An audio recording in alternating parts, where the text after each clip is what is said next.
मनोकामनाओं को पूरा करने वाली है, सभी संकल्पों को पूरा करने वाली है।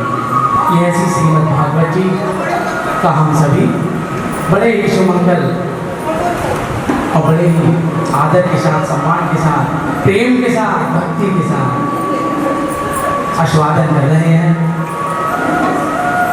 बड़े ही सुंदर रूप में। जैसा कि हम जानते हैं ठाकुर जी की कृपा सभी पर निरंतर बरस रही है और बरसेगी।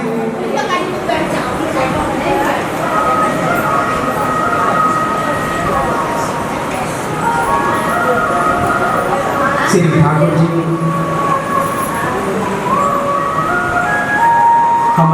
हमेशा स्मरण में रहे, यही हम व्यास पीठ से कामना करते हैं कि ठाकुर जी की करुणा भक्ति श्री साक्षात राधा रानी सबके हृदय में वास करें।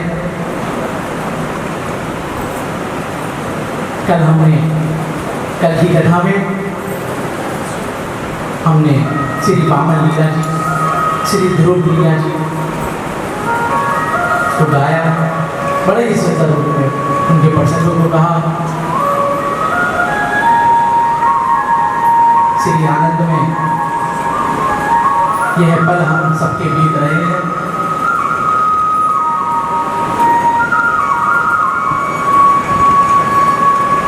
बड़े ही सुंदर रूप में ऐसे ही हम सभी का जीवन मंगल में श्री ठाकुर जी के नाम लेते लेते गुजरता रहे।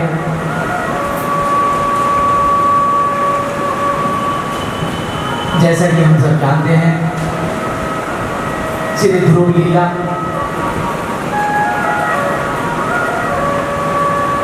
उत्तानपाद जी की लीला, फिर उनके भाई श्री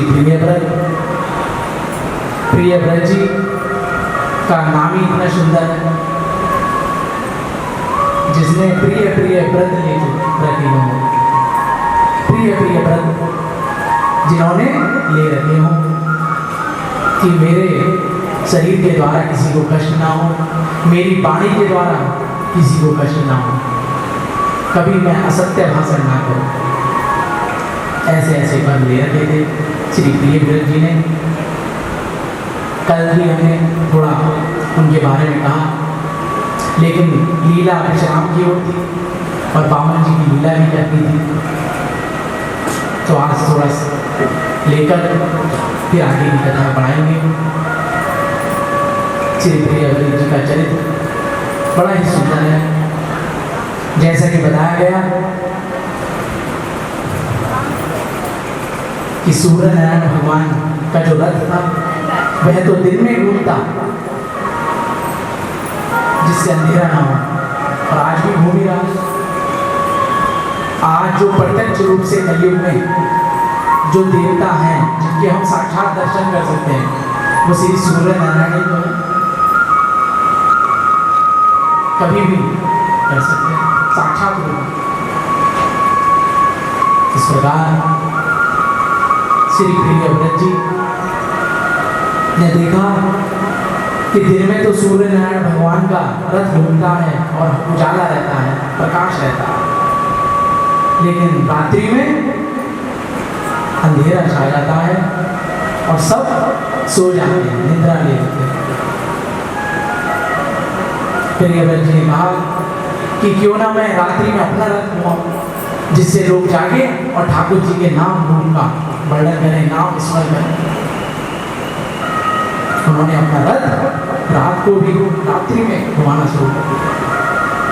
श्री ब्रह्मा जी ने कहा कि बेटा पुत्र, निद्रा की जरूरी है, सोना की जरूरी है, आराम की जरूरी है, तुम ऐसा मत करो।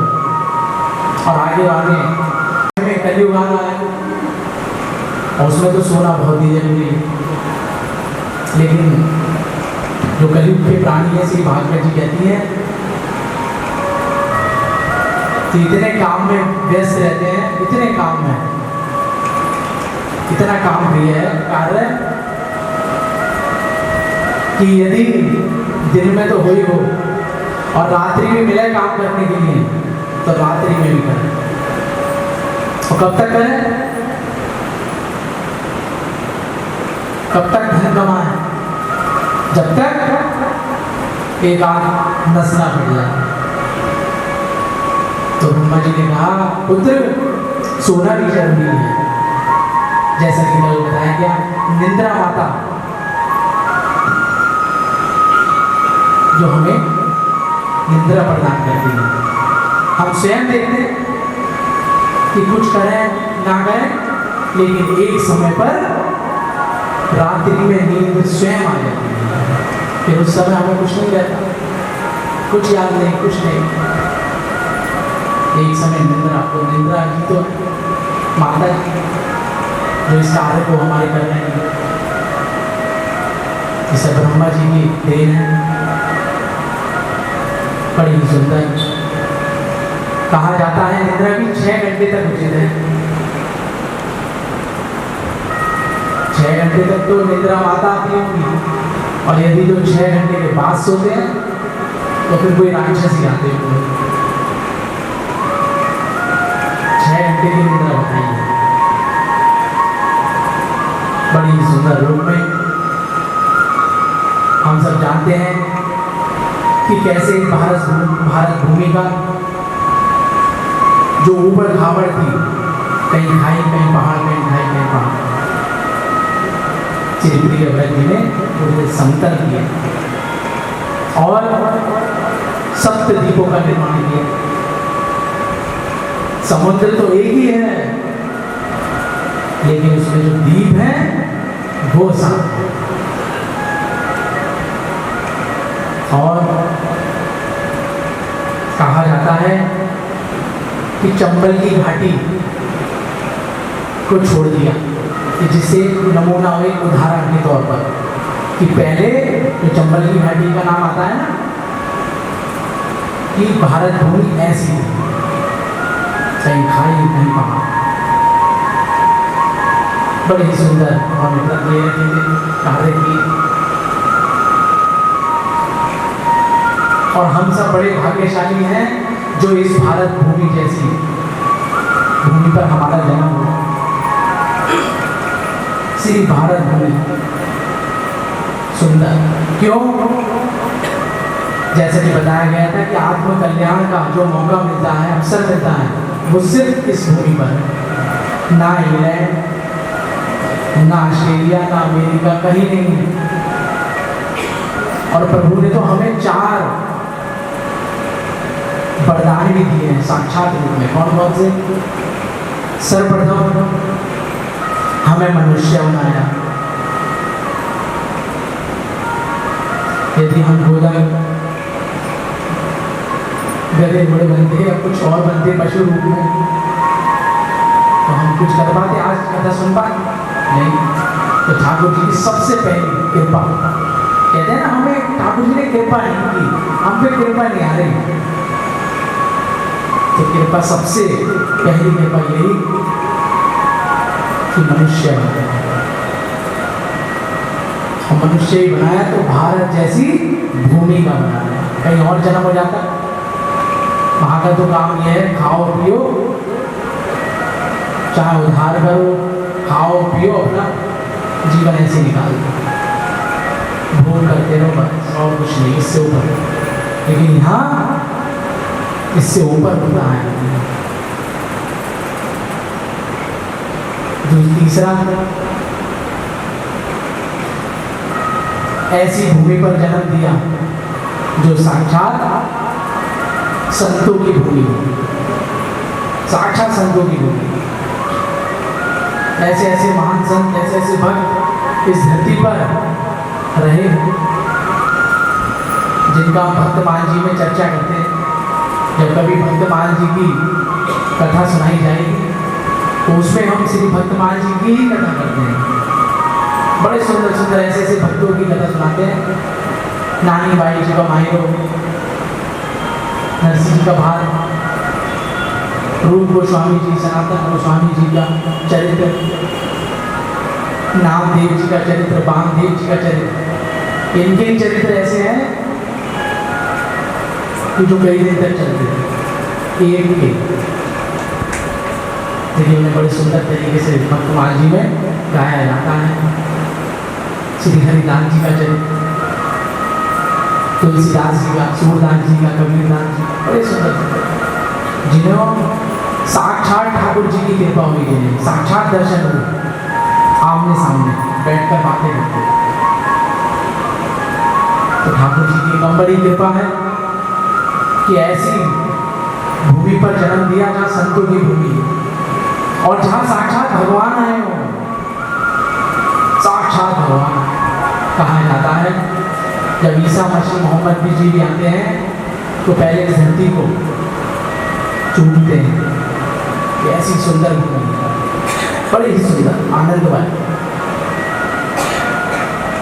ये कम बड़ी बात है कि हम आज ठाकुर जी की कथा सुन रहे हैं, आनंद में। कहा जाता है एक राजा था, एक राजा था, उसने नुमाइश लगाई। कैसी नुमाइश? उसमें उस राज्य में ऐसी नुमाइश लगाई कि भैया जिसे जो जो चीज चाहिए, कोई धन कुछ नहीं देना उसे, जिसकी जो आवश्यकता है धन की जगह जिसे धन की आवश्यकता है धन ले जाए, जिसे अनाज की आवश्यकता है अनाज ले जाए, जिसे वस्त्र की आवश्यकता है वस्त्र ले जाए, जिसकी जो आवश्यकता है उठाए और ले जाए। ऐसी नुमाइश लगाई एक बार एक राजा ने। सब आए, सब प्रजा को पता लगी, अरे ऐसी नुमाइश, हम भी जाएंगे हम भी जाएंगे हम भी जाएंगे। सब जा रहे हैं और ले लेके आ रहे हैं। कहा जाता है कि उसमें एक छोटा सा बालक लड़का भी जाता गया, लेकिन वह अनाथ था। उसने कहा कि मैं तो हूं अनाथ, और राजा ने कहा है कि जो जिसका हाथ रख देगा वो उसकी, तो मैं क्या लूं वहां जाकर और किससे पूछूं। कहा जाता है कि वह बालक एक सत्संग में जाया करता था। तो उसने सोचा क्यों ना मैं नुमाइश जाने से पहले अपने गुरु जी से मिल गया जो सत्संग देते थे, वो तो बता सकते हैं शायद। वह गया दौड़, गुरु जी को दंडवत किया और सारी बात बताई। गुरु जी ने उसके कान में कुछ कह दिया कि जा बालक ऐसे करना। वो बड़ा प्रसन्न और भागा नुमाइश की ओर जहां नुमाइश लगी थी। बड़ी सुंदर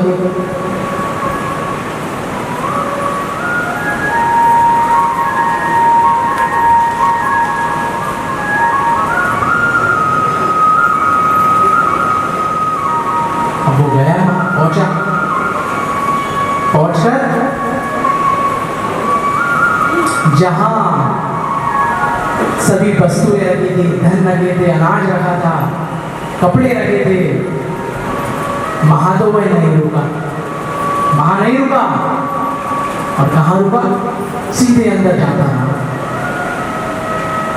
सेनापति जो उनके सैनिक थे, सेवादार थे, उन्होंने उस बच्चे को रोका कि भैया रुको, कहां जाते हो? उसने कहा मुझे राजा से मिलना है। राजा भी देख रहा था इस बात को, अरे ये बालक मेरे से मिलना चाहता है, आने दो बच्चे को आने दो। आने दिया, बच्चा आया और आते ही उसने चरण पकड़ लिया। राजा ने कहा बेटा क्या बात मुझे बताओ। उसने कहा कि आपने क्या कहा था नुमाइश में? मैंने ये कहा था जो जिस वस्तु पर हाथ रख देगा वो तुम्हारे। तो मैंने तो हाथ आपके रख दिया ना, तो आज से आप मेरे हुए। और जब मेरे हुए, राजा भी बोला बात तो ठीक है भाई, हमने तो बढ़िया करने का कार्य किया।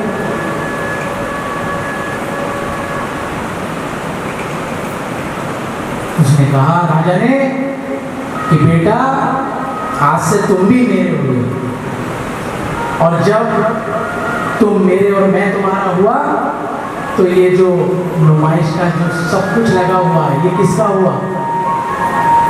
उस बालक का हुआ। तुरंत राजा ने आदेश दिया कि नुमाइश रुकवा दो। इसका उत्तराधिकारी मिल गया है। कहा जाता है उसे उत्तराधिकारी कर दिया गया। उसने गोद ले लिया उस बच्चे। ऐसे ही ठाकुर जी हैं। जब हम ठाकुर जी के चरण पकड़ते हैं तो क्या होता है? ये धन किसका, ये परिवार किसका, ये व्यापार किसका? सब ठाकुर जी का। कोई किसी ने पूछा भैया तुम्हारा क्या? मेरे ठाकुर जी। और जब ठाकुर जी हैं तो सब हमारा ही तो है।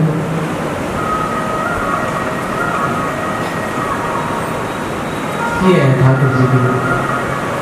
कहा जाता है हम तो बीच में खड़े हो, हम तो बीचों बीच में खड़े हो। इधर खड़ी हो माया और इधर हो भगवान।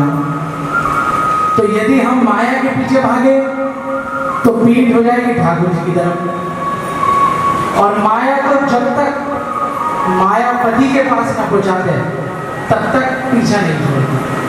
वो तो जब तक आते रहेगा कुछ ना कुछ, आज ये कर लूँ, आज वो कर लूँ, आज ऐसा कर दूँ, आज वैसा कर दूँ, आज एक जीरो और बढ़ा लूँ, आज और धन जोड़ लूँ, आज ये कर लूँ, आज वो कर लूँ। वो तो भगाती रहेगी। क्यों? क्योंकि एक संकल्प पूरा होगा दूसरा उठेगा, दूसरी इच्छा जागृत होगी, तीसरी होगी, तीसरी और चौथी। वो तो भगाती रहेगी और ठाकुर जी से विमुख कर देगी।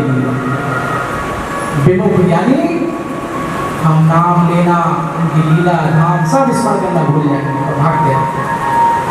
और यदि यही काम हम तो बीच में खड़े हैं ना, हम माया की तरफ ना भागे, हम भागे ठाकुर जी की तरफ, तो क्या होगा? तो स्वयं माया हमारे पीछे भागेगी। यही तो होगा। जब ठाकुर जी की तरफ भागेंगे तो क्या होगा? गाड़ी, यही तो है सब चीजें। और चीज क्या चाहिए? गाड़ी, पुत्र, संतान, धन, घर, परिवार। तो ठाकुर जी कहते हैं बस अब तूने मेरी तरफ भागा है ना,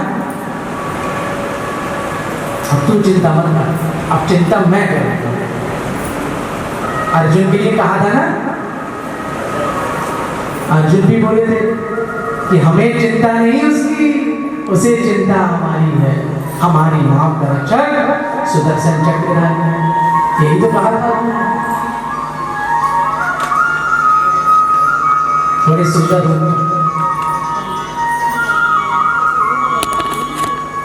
और एक बात और, यह बहुत काम की बात है, बहुत काम की।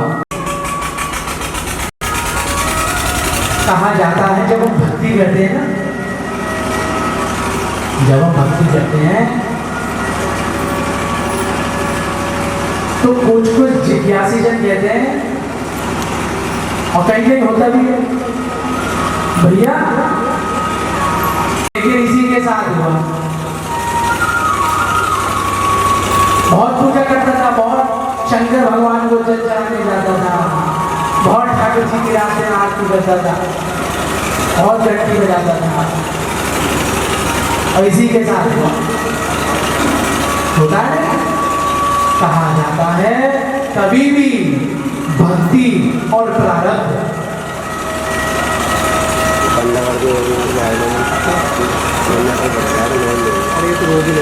को एक ना समझे, दोनों अलग अलग है। यह दोनों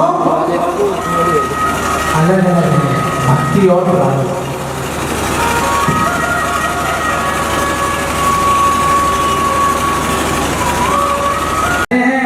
तो हमारे प्रारब्ध करते हैं, लेकिन कटते कौन से हैं वो हम और आप निर्णय नहीं कर सकते। वो कौन निर्णय करते हैं? श्री ठाकुर जी। वो ये देखते हैं कौन सा कब काटना है।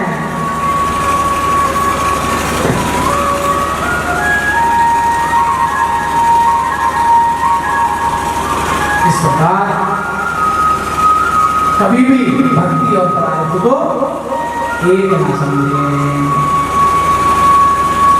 अलग अलग है। क्योंकि जो हम प्रारब्ध कर रहे हैं वो तो हमें मिलना ही मिलना है। कैसे मिलना है? वो ऐसे मिलना है कि समझ लीजिए आप शांत बैठे हैं घर में और कोई शुभ हो जाए, कोई लॉटरी लग गई, बैठे बिठाए तो वो प्रारब्ध सुख मिला ना।